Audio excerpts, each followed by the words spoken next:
Assalamualaikum warahmatullahi wabarakatuh. Waalaikumsalam warahmatullahi wabarakatuh. Allahumma salli ala Sayyidina Muhammad wa ala ali Sayyidina Muhammad. Saya hamba Allah dari Riau. Izin bertanya Buya. Saya sering dengar dari ustadz dan tokoh-tokoh masyarakat tentang hadis atau riwayat yang artinya barang siapa yang membaca Ahmad Rasulullah, Muhammad Rasulullah berkali-kali pada Jumat akhir bulan Rajab saat khotib duduk di antara dua khutbah, maka gak bakal melarat dan miskin. Benarkah riwayat tersebut Buya? Dan bolehkah kita mengamalkannya? Terima kasih Buya. Bismillah. Apa? Ahmad Rasulullah wa Muhammad Rasulullah. Baik. Itu bukan dari Nabi SAW. Dan bagi yang mengamalkan hal-hal semacam itu, jangan sampai menisbatkan pada Rasulullah SAW. Adapun hukum membacanya begini. Memang Nabi pernah menyebutkan ada namanya sa'atul jum'ah, saat ijabah. Di hari Jumat ada saat ijabah. Sa'atul jum'ati, saat ijabah. Kapan saat ijabah itu? Disebutkan oleh Nabi mabaina ayyajlisal khatibu, mabaina ayyajlisal khatibu, waktu duduknya khatib, hatta tuqdas sholatu, sampai selesai waktu sholat. Artinya waktu khatib berada di atas mimbar itu adalah waktu yang dikabul doa. Para ulama, mereka dengan ilmu.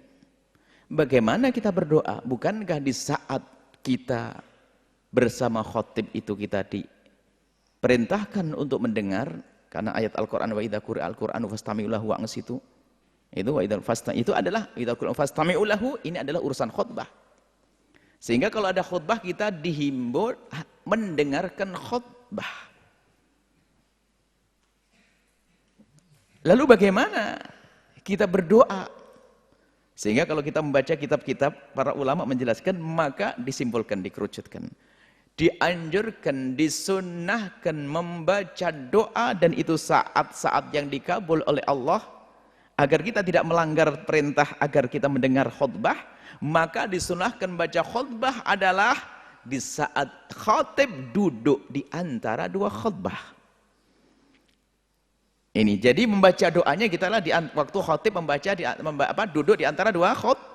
Itulah, coba Anda baca kitab-kitab di saat khatib duduk di antara dua khutbah, ini adalah saat.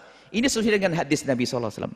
Doanya apa saja, tidak ada batasan doa yang diajarkan Nabi. Doa apa saja, membaca apa saja, boleh membaca zikir.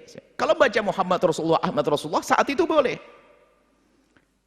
Cuman kalau membaca di saat khatib, membaca khutbah, lah ini apakah nggak boleh membaca dengan hati? Ya boleh membaca dengan hati. Kalau membaca dengan lisan tidak dianjurkan, karena waktu khatib berkhutbah hendaknya kita diam dan mendengar. Boleh menjawab di saat menyebut nama Nabi Muhammad, kita bersalawat begitu. Tapi kalau membaca zikir tidak dianjurkan saat ini. Dianjurkan waktu kita khusyuk. Maka bacaan-bacaan seperti itu adalah, kalau membaca dengan hati ya boleh-boleh saja, tapi jangan dikatakan itu dari Nabi SAW. Jangan dikatakan dari Nabi SAW. Loh, ini kan ditulis oleh ulama. Yang penting jangan katakan dari Nabi. Ulama mungkin istimbatnya daripada tadi, itu saat yang istimewa untuk berdoa-doa, berzikir. Berzikir di saat antara khatib duduk di antara dua khutbah. Nah, kalau kita baca zikir ya, di dalam madhab kita Imam Syafi'i, kalau ada orang ngomong waktu khutbah, madhab kita saja yang mengatakan tidak haram. Jumhur mengatakan haram kalau kita membaca omongan. Tapi kalau zikir menjadi tidak. Akan tetapi, apakah dianjurkan? Tidak dianjurkan. Dianjurkan mendengar. Idza quri'a al-Qur'anu, itu adalah urusan khutbah. Maka himbauan kami sesuai dengan yang kami fahami, di saat khotib di mimbar, diam, dengar khotib. Kalau ingin membaca doa waktu khotib duduk di antara dua khutbah, atau waktu khotib belum berbicara, Anda membaca doa sebanyak-banyaknya, karena saat itulah sa'atul jum'ati, sa'atul ijabati.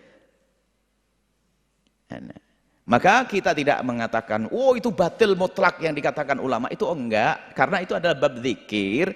Cuman kita beri petunjuk sesuai dengan yang kami fahami, yang terbaik apa sih waktu khutbah ini. Dan kami himbau kepada siapapun, jangan gampang menisbatkan pada Rasulullah. Ada orang punya solawat, buat solawat sendiri misalnya, langsung dikatakan solawat ini disuruh oleh Rasulullah baca. Ya nggak boleh, wong saya yang buat solawat. Ini adalah ada semacam ini misalnya. Kalau Anda menyusun sebuah solawat, memang betul Nabi Muhammad kan menyuruh kita bersolawat, tapi jangan berkata Nabi Muhammad menyuruh membaca solawat. Ini namanya tadlis, ada semacam penipuan. Atau doa ini dari Nabi Muhammad. Kalau mimpi, katakan mimpilah. Seperti ini biasanya, amalan-amalan yang sering didapat dari orang-orang soleh, itu bukan dari Nabi, tapi bisa jadi itu namanya ilhamat. Nah ini bicara ilham. Maka jangan gampang mencaci juga, cuman himbauan kami mengamalkan ada yang lebih jelas lagi.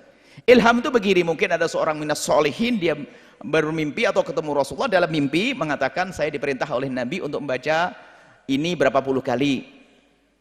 Kemudian misalnya perintahnya pas di waktu Jumat. Nah ini kalau perintah Nabi ini di waktu Jumat, waktu khutbah Jumat, misalnya kayak ini, kalau seandainya ini dari mimpi, itu harus sampaikan saya dari mimpi, nggak boleh langsung mengatakan barang siapa membaca ini langsung mendapatkan begini. Dari mana ini? Siapa yang ngomong begitu? Nabi, loh Nabi dusta atas nama Nabi. Falyatabawa maq'adahu minan nar.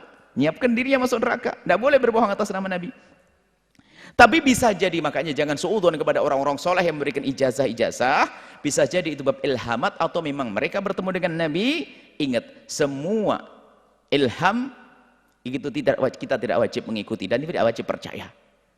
Kalau percaya, Anda boleh asalkan tidak bertentangan dengan syariat. Ada orang mimpi ketemu Nabi, apakah boleh kita ikuti? Boleh kita ikuti asalkan tidak bertentangan dengan syariat zahir. Sebab yang kita ikuti zahir bukan mimpi. Cuman kadang orang lebih percaya kepada yang di dalam mimpi, zahirnya ditinggal. Baik, zahirnya adalah idza quri'al Qur'anu fastami'u lahu. Kalau engkau mendengar khutbah, dengar. Kemudian bagaimana dengan zikir-zikir itu? Boleh Anda membaca, tapi lihat utamanya adalah Anda diam. Oh ini keutamanya begini-begini. Wallah alam masalah keutamaan. Dari mana sumber itu? Ini ulama ini mengatakan, lah mungkin itu bab ilham. Ilham Anda percaya boleh, tidak boleh. Yang wajib Anda percaya kalau Nabi sudah bersabda. Tapi amalan-amalan semacam itu bisa saja kita masukkan dalam dalil umum tadi. Memang itu adalah saatul Jum'ah, ada saat dikabul, Anda boleh baca doa sepanjang khotib ada di atas mimbar, karena memang ada hadis Nabi SAW. Tapi para ulama-ulama kita sudah menjelaskan hal ini, mereka juga membaca hadis ini, membaca tentang saatul Jum'ah, membaca Quran wa idza quri'al Qur'anu. Saatul Jum'ah semuanya waktu khotib duduk di atas mimbar, saat yang dikabul. Tapi di sini ada ayat kita harus dengar khutbah itu bagaimana? Digabungkan. Mereka tidak main comot begini. Setelah digabungkan firman dengan hadis ini, maka beliau menyimpulkan, dihimbau, dianjurkan waktu khotib duduk di antara dua khutbah. Khotib kan diam. Kau baca doa sebanyak-banyaknya. Ada yang menghajarkan untuk baca Sayyidul Istighfar. Ada baca ini itu ada. Jadi seperti itu. Kalau apakah saya boleh mengamalkannya? Memang itu tidak bertentangan. Asalkan yang memberitahu bukan mengatasnamakan Nabi SAW. Hanya bab ilhamnya ulama atau sebagainya. Karena itu amalan biasa. Menjuat Nabi SAW. Kalau ada janji-janji begini-begini, wallah alam, kita tidak berurusan dengan itu. Karena janji-janji dengan yang ghaib itu harus dengan petunjuk. Mungkin itu ilham lagi, bab ilhamnya para ulama. Tapi tetap kesimpulannya kami himbau, amalkan yang jelas-jelas, dengarkan khutib dengan serius, dengan khusyuk, Anda akan pulang mendapatkan faedah nanti. Anda dengarkan khutbah. Kalau Anda ingin berdoa, kalau Anda ingin mengamalkan itu, kalau Anda mungkin percaya dengan memberi, karena itu ulama yang soleh yang Anda yakini, baca di antara dua khutbah, duduknya khutib baca. Kalau khutibnya, bagaimana membacanya? Khutib jangan lama-lama. Bahkan sebagian a'immah mengatakan tidak ada duduk di antara dua khutbah. Tapi dalam mazhab Syafi'i ini syarat sahnya khutbah adalah duduk di antara dua khutbah. Maka khutib pun duduk jangan lama-lama sampai membaca puluhan. Wah ini kacau nanti. Tidak seperti itu. Jadi mari kita husnudzon bagi yang mengamalkannya, tentunya begitulah aturannya. Karena itu masih bisa dimasukkan dalam bab mencari pengkabulan doa di saatul Jum'ah waktu khutib di atas mimbar. Cuman paling indahnya seperti yang diamalkan para ulama, digabungkan antara ayat wa idza quri'al Qur'anu sama dengan hadis tentang saatul Jum'ati, maka berdoa yang paling tepat Anda bebas berdoa di saat khotib duduk di antara dua khutbah. Ini saja, dan mohon hati-hati, jangan mudah prasangka buruk kepada siapapun. Yang mengajari itu mengamalkan mungkin belum menjelentrehkan seperti ini, padahal maksudnya juga yang seperti ini. Jangan juga suudzon, wah ini dari mana, ini bid'ah. Kami tidak mudah mengatakan bid'ah itu. Akan tapi kalau sudah mengatakan bukan dari Nabi, dia atas namakan Nabi, itu bermasalah. Tapi kalau hanya orang menyampaikan begitu, bisa saja itu bab ilham dan sebagainya, itu sah. Hanya kita tidak wajib mempercayai ilhamnya seorang wali sekalipun. Enggak harus mengikuti ilhamat. Sebab ilham bukan hujjah. Begitu ya. Tapi kalau mengikuti asalkan tidak bertentangan dengan syariat, sah-sah saja. Dan tadi sudah kita jelaskan, itu tidak bertentangan dengan syariat. Kalau caranya benar seperti yang kami sampaikan, wallahu a'lam bishawab.